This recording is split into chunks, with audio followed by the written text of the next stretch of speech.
Assalamualaikum warahmatullahi wabarakatuh. Selamat pagi adik-adik. Semoga kita semua tetap dalam perlindungan Allah Subhanahu wa taala agar dapat melakukan pembelajaran sebagaimana mestinya. Baik, kita awali pembelajaran pagi ini dengan berdoa bersama. Bismillahirrahmanirrahim. Raditu billahi rabba wa bil islami dina wa bi Muhammadin nabiyya wa rasula. Rabbi zidni ilma warzuqni fahma waj'alni min ibadika sholihin. Amin. Baik, kita melanjutkan pembelajaran yang kemarin mengenai bab 4, yaitu tentang Al-Quran Mukjizat Nabiku, yang mana kemarin kita sudah membahas mengenai pengertian macam-macam dan syarat-syarat mukjizat serta pengertian ijazul Quran. Kalian masih ingat kan pengertian mukjizat itu apa? Jadi mukjizat adalah keistimewaan atau kehebatan dari Allah yang dikaruniakan kepada para rasul dan nabi sebagai bukti kebenaran risalahnya. Mengenai kemukjizatan Al-Quran tersebut, sebenarnya ijazul Quran itu terdapat dalam kandungan Al-Quran, bukan pada tampak fisik luarnya. Al-Quran tidak membutuhkan bukti pendukung bahwa ia adalah kalamullah, mukjizat terbesar Nabi Muhammad SAW. Adapun hal-hal lain di luar Al-Quran yang sifatnya adalah untuk membuktikan kepada para makhluk yang tidak mempercayainya. Dengan apa sih kita mengetahui bahwa kemukjizatan Al-Quran itu terdapat di dalam kandungannya? Nah, secara garis besar terdapat aspek-aspek kemukjizatan Al-Quran. Di sini dikatakan ada dua. Yang pertama adalah gaya bahasa atau uslub, kemudian yang kedua adalah isi kandungannya. Nah, yang kita bahas yang pertama adalah gaya bahasa atau uslub. Yang mana? Nah, gaya bahasa Al-Quran adalah gaya bahasa khas yang tidak dapat ditiru oleh siapapun. Nah, susunannya itu sangat otentik dan indah. Para sastrawan Arab pun bahkan tidak mampu menirunya. Al-Quran memakai bahasa dan lafaz Arab yang meskipun indah tetapi bukan prosa, bukan puisi, dan juga bukan syair. Nah, dari sisi kemukjizatannya, kemudian membuat mereka tidak pernah mampu untuk menandinginya dan putus asa lalu merenungkannya. Kemudian merasa kagum dan menerinya, bahkan sebagian ada yang masuk Islam. Contohnya yang dalam sejarah diterangkan bahwa Umar bin Khattab radhiyallahu anhu menyatakan diri masuk Islam setelah mendengar ayat-ayat pertama surat Toha. Dan masih banyak contoh lainnya. Inilah bukti kemukjizatan Al-Quran dari segi bahasanya. Nah, Al-Quran menggunakan gaya bahasa atau uslub yang sangatlah indah. Sejak diturunkan hingga saat ini, keindahan uslub Al-Quran benar-benar telah membuat orang-orang Arab dan luar Arab pun kagum dan terpesona, karena tidak ada yang mampu membuat yang serupa dengan Al-Quran. Sebenarnya keistimewaan Al-Quran itu apa aja sih? Kita lihat yang pertama adalah keindahan dan kelembutan bahasa Al-Quran sejak dari bentuk lafadznya dan susunan kalimatnya. Kemudian yang kedua, keserasian Al-Quran dapat dirasakan oleh semua lapisan manusia. Kaum cendekiawan maupun kaum awam dapat merasakan keagungan dan keindahan Al-Quran. Kemudian yang ketiga, sesuai dengan akal dan perasaan, Al-Quran menyampaikan doktrin dan pengetahuan dengan kalimat-kalimat yang indah. Kemudian selanjutnya yang keempat, keindahan kalimat serta keanekaragaman susunannya. Satu makna diungkapkan dalam beberapa bentuk lafaz dan susunan yang bermacam-macam. Al-Quran ini mencakup dan yang kelima, Al-Quran ini mencakup dan memenuhi persyaratan antara bentuk global atau ijmal dan bentuk yang terperinci atau tafsil. Kemudian yang keenam, kalimat-kalimat yang lugas dapat dimengerti dengan secara langsung. Nah, keistimewaan Al-Quran itu tidak hanya seperti hal-hal yang diungkapkan di atas. Nah, terdapat hal lain yang menjadi kehebatan dan kemukjizatan Al-Quran dari aspek bahasa, meliputi ketelitian, kerapian, dan keseimbangan kata-kata yang digunakan.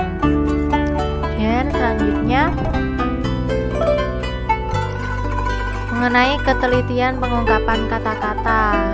Nah, suatu surat yang diawali dengan huruf-huruf tertentu biasanya menggunakan huruf-huruf itu dalam jumlah lebih banyak dibanding huruf lain. Seperti istilah yang sering kita dengar dengan penyebutan Fawaatihus Suwar atau pembuka dalam surat-surat. Seperti dalam surah Qaf dapat ditemukan huruf Qaf berulang-ulang dalam jumlah lebih banyak dari jumlah huruf lainnya. Kemudian ada huruf alif, lam, dan mim yang mengawali surah Al-Baqarah. Jumlah masing-masing huruf tersebut ternyata lebih banyak daripada huruf-huruf yang lain. Kemudian ada huruf alif, lam, dan mim yang mengawali surah Ali Imran. Juga huruf tersebut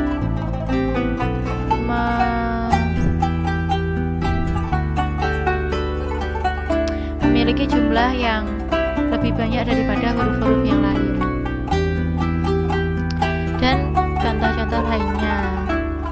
Kemudian keseimbangan penggunaan kata-kata. Nah, dalam Al-Quran terlihat pula keseimbangan kata-kata yang digunakan secara simetris. Terlihat pada keseimbangan kata-kata yang digunakan secara simetris.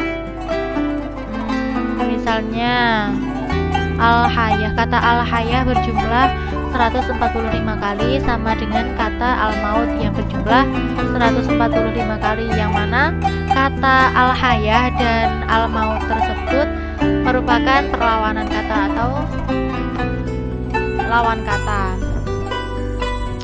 Jadi al-hayah yang berarti hidup dan al-maut yang berarti mati berjumlah masing-masing 145 kali. Kemudian contoh lainnya seperti kata ad-dunya berjumlah 115 kali sama dengan kata al-akhirah yang berjumlah 115 kali, dan terdapat contoh-contoh lainnya.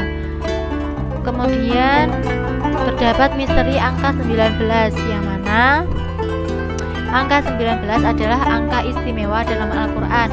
Jumlah huruf yang terdapat pada kalimat basmalah atau Bismillahirrahmanirrahim terdiri dari 19 huruf dan setiap katanya berulang 19 kali dalam surah-surah Al-Quran atau beberapa kali kelipatan angka 19. Seperti contohnya, seperti kata ismun berulang 19 kali di dalam Al-Quran. Kemudian yang kedua ada kata Allah yang berulang sebanyak 2698 kali, yang berarti perkalian antara 19 dengan 142. Kemudian contoh lainnya yaitu kata Ar-Rahman yang berulang sebanyak 57 kali, yang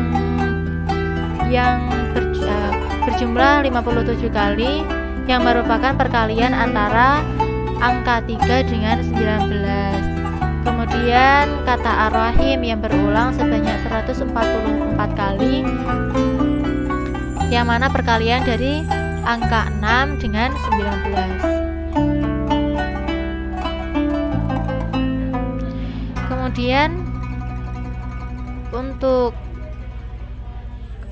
keistimewaan Al-Quran tadi, aspeknya yang kedua adalah terdapat pada isi kandungannya. Nah, dilihat dari isi kandungannya, kemujizatan Al-Quran antara lain, yang pertama, Al-Quran mengungkapkan berita-berita yang bersifat gaib.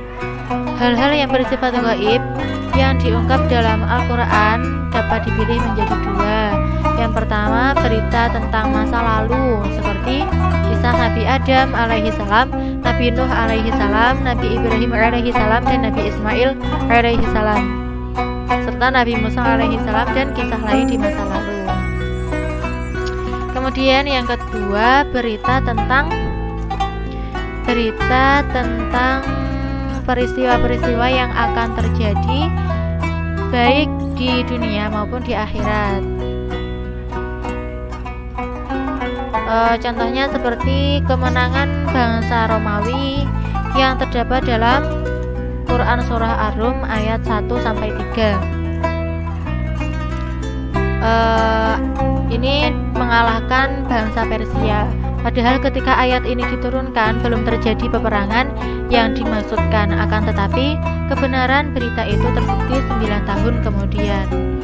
Nah, contoh berita gaib tentang hal-hal yang belum terjadi saat diturunkan antara lain adalah berita kemenangan umat Islam dalam perang Badar yang dijelaskan dalam Quran surah Al-Qamar ayat 45, peristiwa Fathu Makkah dijelaskan dalam Quran surah Al-Fath ayat 27 dan lain sebagainya.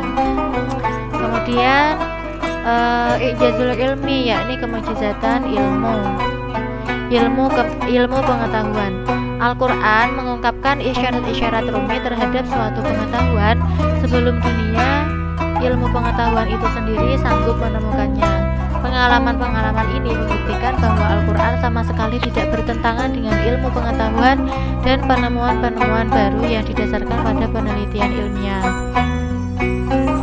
Kemudian selanjutnya, Al-Quran merupakan sumber aturan hukum Islam yang bersifat universal dan mencakup segala urusan hidup dan kehidupan manusia. Baik, yang selanjutnya mengenai poin F, mukjizat Rasulullah SAW selain Al-Quran dan mukjizat para nabi lainnya. Di dalam Al-Quran banyak digambarkan mengenai mukjizat-mukjizat yang diberikan kepada para nabi dan rasul sebelum Nabi Muhammad SAW.